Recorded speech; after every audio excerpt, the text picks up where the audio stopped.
Dear students, हम room of physics में second lecture का आगाज़ करते हैं। तो फर्स्ट ईयर की नई किताब जिसका हमने पहला लेक्चर दे दिया था, अब दूसरा लेक्चर स्टार्ट करते हैं। तो इसमें आप देख रहे हैं कि टॉपिक का नाम है इंटरनेशनल सिस्टम ऑफ यूनिट्स। देखिए, एक बैनुल अक़वामी इदारा बना हुआ है, international bureau of weights and measures. उसका जो हेड क्वार्टर है वो फ्रांस में, आगे फर्दर पेरिस के मुकाम पर। तो उसका हर साल इजलास होता था, 1960 में भी हुआ। उससे पहले ये सूरत हाल थी कि दुनिया में मुख्तलिफ़ किस्म के सिस्टम चल रहे थे।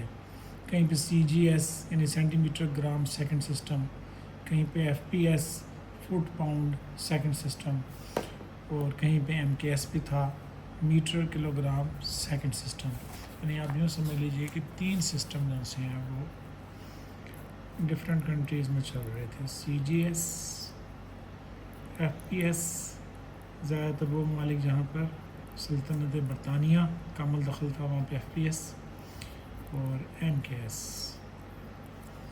CGS for centimetre gram second system, और FPS foot pound second system, और MKS metre kilogram second system. अब क्योंकि डिफरेंट सिस्टम चल रहे थे तो उससे फिर कन्फ्यूजन भी होती थी, यूनिफॉर्मिटी नहीं थी। मुख्तलिफ ममालिक में लोग चीज़ों को डिफरेंट तरीके से नाप रहे थे।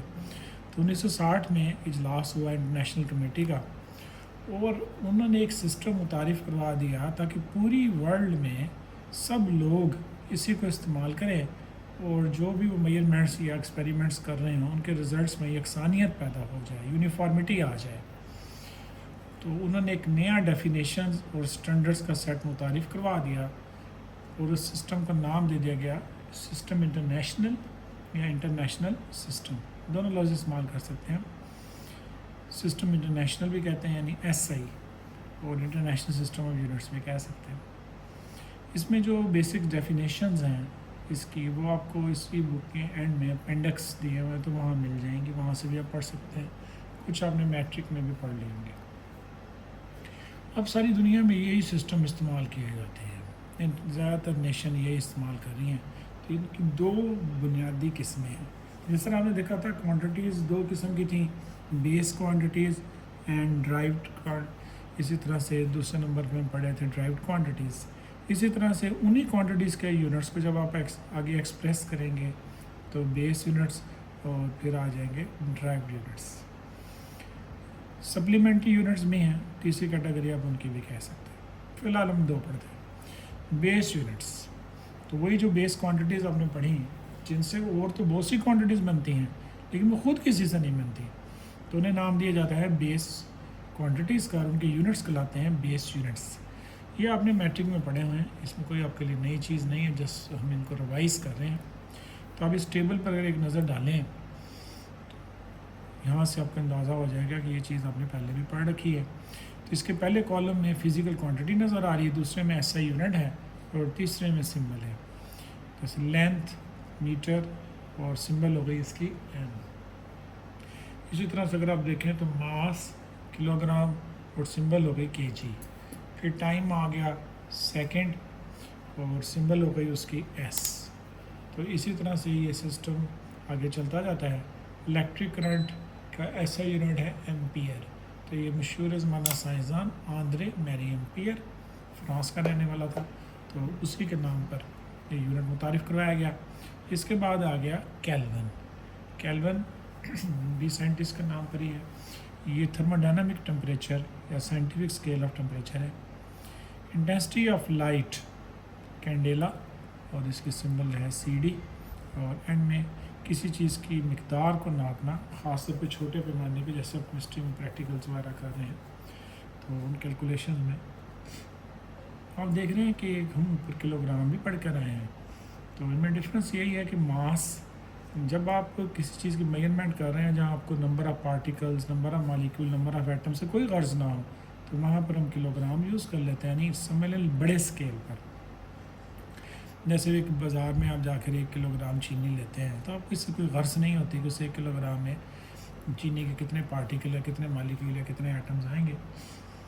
और इसी तरह से नीचे आप देखें तो अमाउंट ऑफ सब्सटेंस है, तो मास भी बेसिकली अमाउंट ऑफ सब्सटेंस ही है। तो दोनों में डिफरेंस यही है कि वो इस्तेमाल करते हैं मास का unit kilogram of large scale पर, या नंबर ऑफ़ पार्टिकल से कोई हमें गर्ज नहीं होती, जबकि जहाँ number of particle, number of molecules, number of atoms की इंपॉर्टेंस हो, उनसे हमारे रिज़ल्ट मुतासिर हो रहे हों, तो वहाँ पर इस्तेमाल किया जाता है मोल।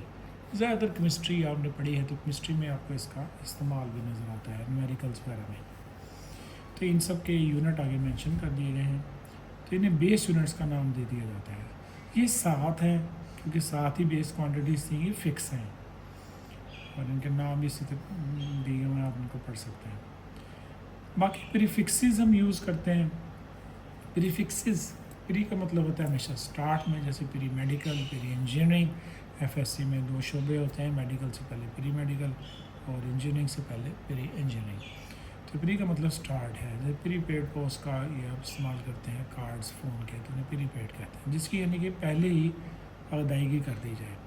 तो प्रीफिक्स का मतलब क्या है, ऐसे छोटे छोटे लफ्ज़ कह लें या वैल्यूज़ जो असल यूनिट के साथ लगते हैं और फिर उसकी वैल्यू को एक्सप्रेस कर देते हैं। जैसे किलोग्राम में अगर आप देखें तो किलो ऑलवेज रिप्रेजेंट 10 की पावर 3 1000।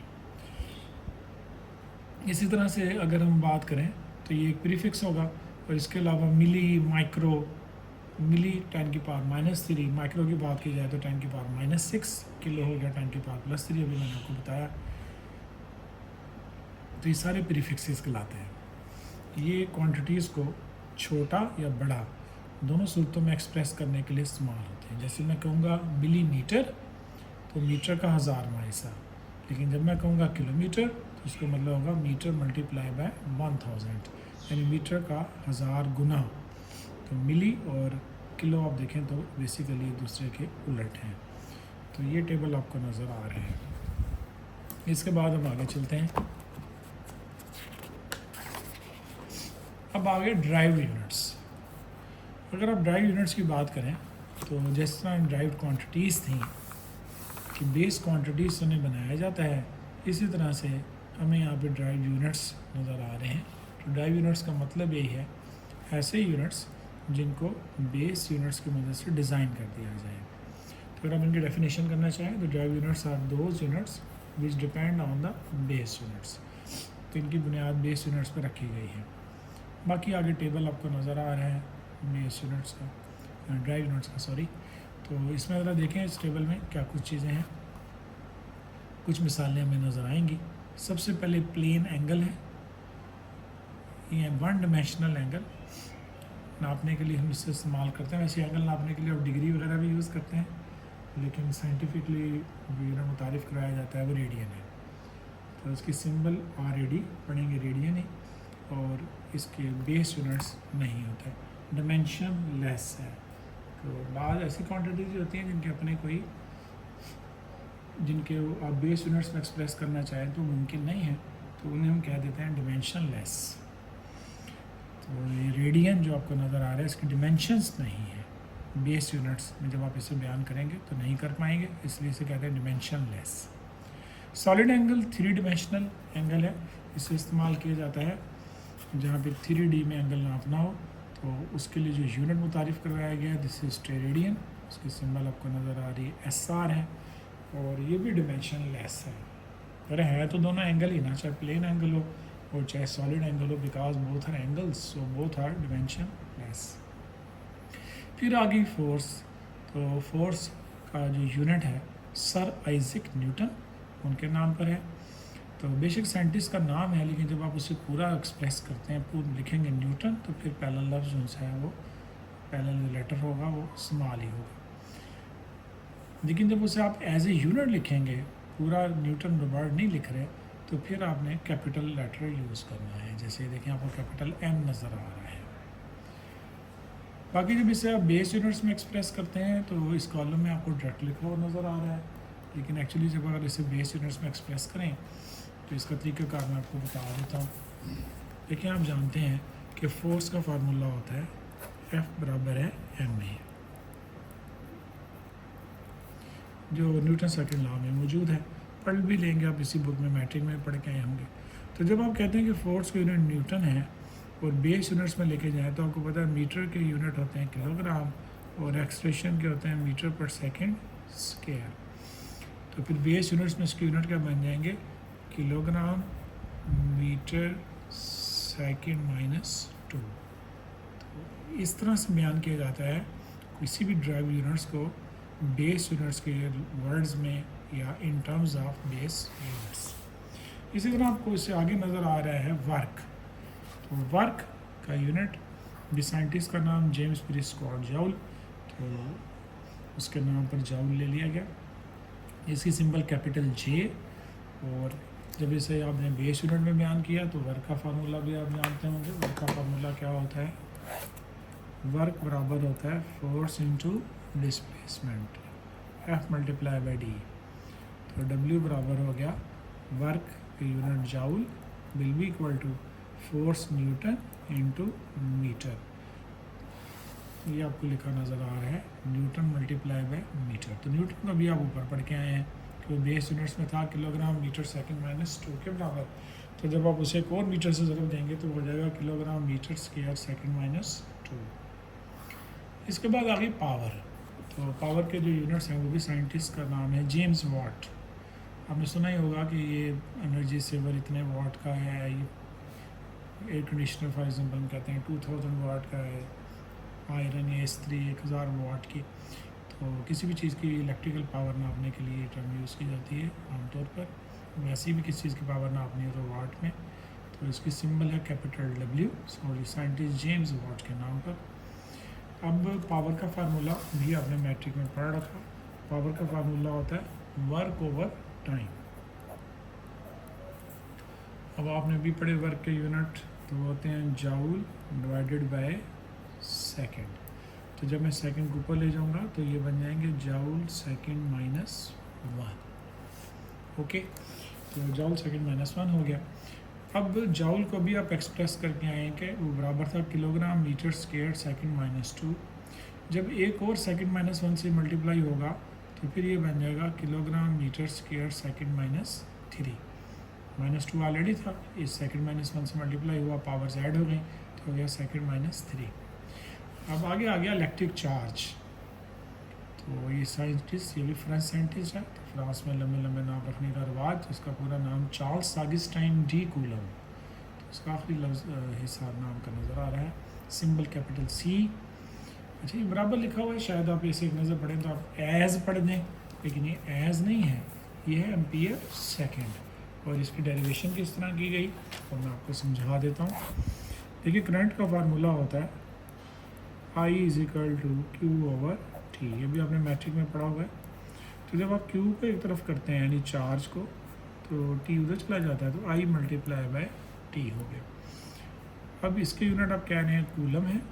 करंट के आप पढ़ चुके एम्पियर, तो टाइम के भी पढ़ चुके सेकंड। थोड़ा सा गैप दे के लिखिए, तो एम्पियर सेकंड। ओके, इस तरह से इसके यूनिट बन गए हैं एम्पियर सेकंड। इसके बाद नेक्स्ट देखिए, लास्ट में नज़र आ रहा है प्रेशर। इसका यूनिट साइंटिस्ट के नाम पर पास्कल, और सिंबल है PA। अब ये पास्कल का फार्मूला प्रेशर का आपने पढ़ रखा होगा।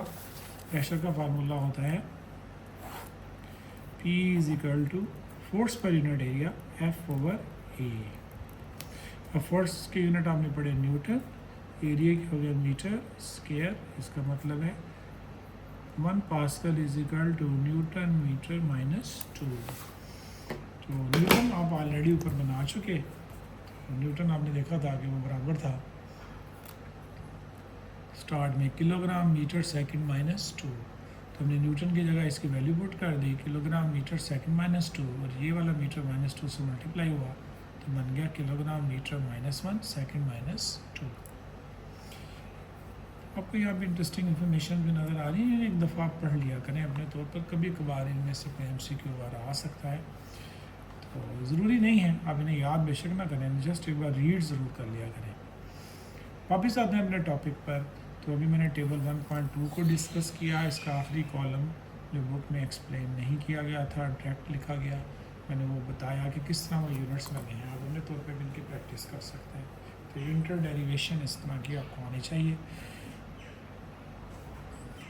तो ये इस लिस्ट में ड्राइव यूनिट्स की लिस्ट में प्लेन एंगल और सॉलिड एंगल को 1995 में इनको इनके अंदर शामिल कर दिया गया। पहले इनकी कैटेगरी अलग ही थी सप्लीमेंट्री यूनिट्स के नाम से। अब 1995 में इन्हें इसके अंदर इंक्लूड कर दिया गया है ड्राइव यूनिट्स में।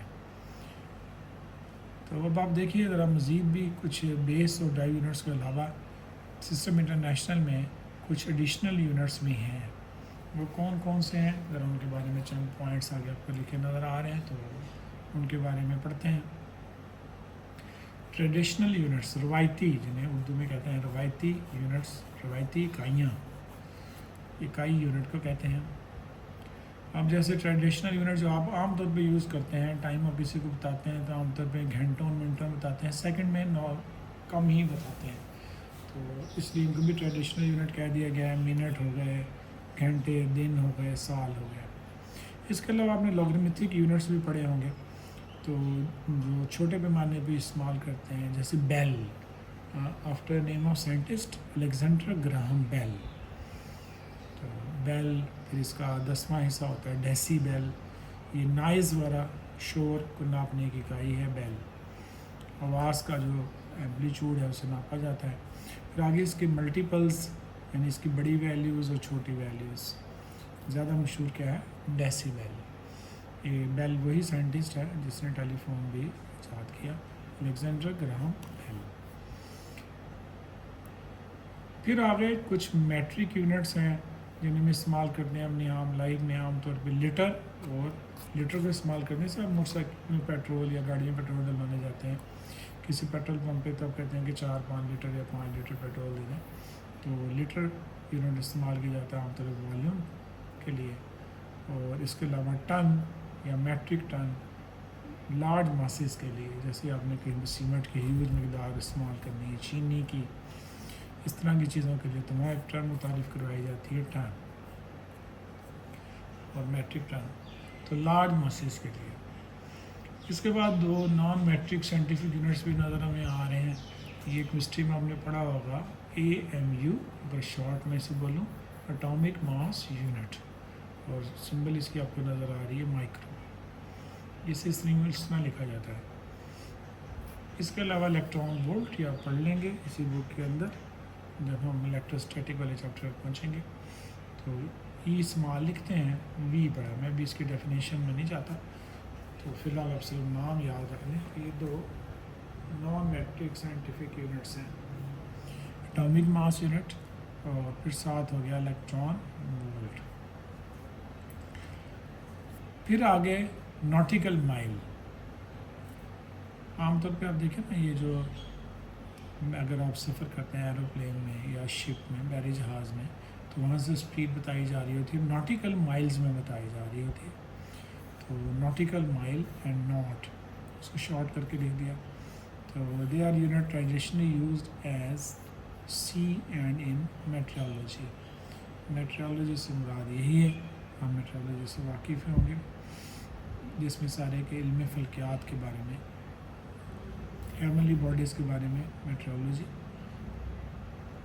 तो ये नॉटिकल माइल के दो, नॉटिकल माइल और नॉट, तो ये दो यूनिट इस्तेमाल किए जाते हैं आमतौर पर सी में, और मैंने कहा अभी एयर में भी हेलीकॉप्टर्स की या हवाई जहाज़ों की या बहरी जहाज़ों वगैरह की स्पीड नापने के लिए। मेट्रोलॉजी महकमा मौसमियात से रिलेटेड चीज़ें भी होती हैं। इसके अलावा एकड़, जिसे हम एकड़ कहते हैं आम लाइफ में, और हेक्टर कॉमन मैट्रिक यूनिट्स हैं जो नापने के लिए ज़मीन का एरिया, कहीं ज़मीन का रकबा नापना हो तो फिर हम इस्तेमाल करते हैं 4 एकड़ ज़मीन, 5 एकड़ ज़मीन, तो ये वही एकड़ लफ्ज़ है। इसके अलावा बार यूनिट इस्तेमाल किया जाता है, मिली बार, मेगा बार, ये प्रेशर के लिए यूनिट ऑफ प्रेशर है। It is commonly use as a millibar in metrology and the kilobar in engineering. तो जैसे हमने बताना हो कि एयर प्रेशर महकमा मौसमियात वाले बताते हैं, तो मिली बार में बताया जाता है किसी जगह पर, और किलो बार होता है इंजीनियरिंग वगैरह में, जहाँ प्रेशर ज़्यादा हो वहाँ किलो बार का टर्म यूज़ की जाएगी। इसके अलावा एंगस्ट्रॉम एंड द बार, ये यूनिट्स हैं जो फिज़िक्स में इस्तेमाल किए जाते हैं, और एस्ट्रोनॉमी या इल्म फल्कियात, सूरज चाँद तारों का इल्म, हेवनली बॉडीज़ का इल्म, वो कहलाता है एस्ट्रोनॉमी। तो एंगस्ट्रॉम को कैपिटल ए से रिप्रेजेंट किया जाता है, और ये बराबर होता है 10 की पावर -10 मीटर्स। आमतौर पर एटम्स के रेडियस वगैरह या न्यूक्लियस के वो एंगस्ट्रॉम्स में बयान कर दिए जाते हैं। तो कैपिटल ए इसकी सिंबल, और ये मीटर भी साथ इंक्लूड होगा, यानी 10 की पावर -10 को सिर्फ नहीं कहेंगे, 10 की पावर -10 मीटर को कहेंगे। तो इस तरह बार भी है, ये यूनिट फिज़िक्स में इस्तेमाल किए जाते हैं और ज़्यादातर एस्ट्रोनॉमी में। नहीं जी, आज के लेक्चर की आखिरी चीज़ हम करते हैं साइंटिफिक नोटेशन। साइंटिफिक नोटेशन में देखिए, बेसिकली अगर मैं एक वैल्यू लिखना चाहता हूँ, इस पर मैं लिखना चाहता हूँ 1 करोड़, तो ज़ाहिर है मुझे तो एक के साथ कई ज़ीरो डालने पड़ेंगे। तो मैंने एक के साथ 7 ज़ीरो डाले हैं, तो मैंने 1 करोड़ लिखा है। इसमें मेरी स्पेस भी ज़्यादा खर्च हुई और ज़ाहिर टाइम भी ज़्यादा लगा। तो अगर मैं इसको पावर्स में लिख देता 10 की पावर 7, तो ये स्पेस सेविंग भी है और साथ साथ ये टाइम सेविंग भी है, यानी जगह भी बचती है, वक्त भी बचता है, और कैलकुलेशन, मल्टीप्लाई, डिवीजन ऐसा करने में हमें आसानी हो जाती है। इसलिए कहा जाता है कि हम कोई ऐसा तरीका इस्तेमाल करें जिसमें हमें 10 की पावर इस्तेमाल करने से हमारी कैलकुलेशन आसान हो जाए। तो जब आप ये 10 की पावर में चीज़ों को एक्सप्रेस कर देते हैं, क्वांटिटीज़ को, तो उससे बड़ी आसानी हो जाती है कैलकुलेशन में भी, और इसे कहा जाता है साइंटिफिक नोटेशन। अगर आपने इस तरह कोई रकम लिखी होगी तो ये यूएल नोटेशन है, और जब इस तरह लिख देंगे तो ये साइंटिफिक नोटेशन है। तो यूएल नोटेशन, और this is called scientific notation, जिसे स्टैंडर्ड फॉर्म भी कहा जाता है, साइंटिफिक नोटेशन। तो इसी चीज़ को ज़रा आगे पढ़ लेते हैं, बुक इससे कैसे बयान कर रही है, ये समझें। इसकी डेफिनेशन है, नंबर्स आर एक्सप्रेस्ड, कि नंबर्स को जब बयान किया जाए in standard form. Standard form मैंने आपको बता दिया, पावर ऑफ 10 को इस्तेमाल जब आप करेंगे तो स्टैंडर्ड फॉर्म बन जाएगी, कॉल्ड साइंटिफिक नोटेशन, और आगे लिख दिया which implies the powers of 10। तो ये इसकी डेफिनेशन है कि जब आप नंबर्स को, फिगर्स को 10 की पावर इस्तेमाल करके बयान कर दें तो फिर वो स्टैंडर्ड फॉर्म बन जाती है। जैसे मैंने अभी आपके सामने लिखा 1 करोड़ को, और उसको हम साइंटिफिक नोटेशन कहते हैं। इंटरनेशनली एक्सेप्टेड प्रैक्टिस आमतौर पर ये है, यानी बैनुल अक़वामी तौर पर जो समझने के मंजूर शुदा तरीका है वो ये है कि एक नॉन ज़ीरो डिजिट लाजमी होना चाहिए डेसिमल की लेफ़्ट साइड पर, फिर उसे साइंटिफिक नोटेशन नापा जाता है। ये बात मैं आपको मिसाल से समझाता हूँ। फॉर एग्ज़ाम्पल, अगर हम बुक वाली एग्ज़ाम्पल ही दें, इसे हट के भी दे सकते हैं, लेकिन चले पहले बुक वाली देते हैं, फिर हट के भी दे देते हैं। 134.7 आपको कहा जाता है कि इसे साइंटिफिकली बयान करें, साइंटिफिक नोटेशन की शक्ल में। अब एक शख्स इसे लिखता है 13.47, अब उसने डेसिमल को इस तरफ मूव किया और एक दर्जा मूव किया, तो 134 13.47 हो गया, तो साथ उसे 10 की पावर समझे 1 उसने मल्टीप्लाई कर दिया। अब इसको इससे मल्टीप्लाई करें तो एक बार फिर ये 134 ही बन जाएगा। तो 134.7 को हमने जब इस तरह लिख दिया तो हमने 10 की पावर तो यूज़ कर ली, लेकिन ये साइंटिफिक नोटेशन नहीं है। हालांकि मैथमेटिकली ये गलत नहीं है, mathematically both are equal. Mathematically जब आप इसे लिखेंगे तो इसकी एक और तरीका भी है कि आप डेसिमल को एक यूनिट के बजाय 2 यूनिट मूव करें, 2 प्लेसेस से 1.347 इंटू 10 की पावर 2 हो जाएगा। इसे कहा जाता है साइंटिफिक नोटेशन। बैनुल अक़वामी तौर पर इसको सही माना जाएगा। ये हालांकि मैथमेटिकली ठीक है, लेकिन इसे साइंटिफिक नोटेशन में हम शामिल नहीं करेंगे, क्योंकि रूल ये बनाया गया है कि आपने इस तरह से साइंटिफिक नोटेशन में चीज़ को बयान करना है 10 की पावर को इस्तेमाल करके कि डेसिमल पॉइंट की लेफ़्ट साइड पर एक डिजिट होना चाहिए और वो ज़ीरो नहीं होना चाहिए, लाजमी तौर पर ज़ीरो से बड़ा। तो आपको पता है कि ज़ीरो से बड़े फिर 1 से 9 तक ही है ना, उसके बाद डिजिट तो नहीं रहते, फिर वो शुरू हो जाते हैं नंबर्स। तो this is the correct way कि आप इस तरह से बयान करें। अब अगर कोई शख्स इसको यूँ कर दे कि वो 0.1347 इंटू 10 की पावर 3 कर दे, तो मैथमेटिकली अभी भी गलत नहीं है, ये अभी भी 134.7 के बराबर है। लेकिन साइंटिफिक नोटेशन के जो मेयार बनाया गया है इंटरनेशनली या बैन अवी तौर पर, उस पर ये पूरा नहीं उतरता, क्योंकि अब डेसिमल की लेफ़्ट साइड पर आप देखें तो डिजिट एक ही बच रहा है, लेकिन वो नॉन ज़ीरो नहीं है, वो ज़ीरो है।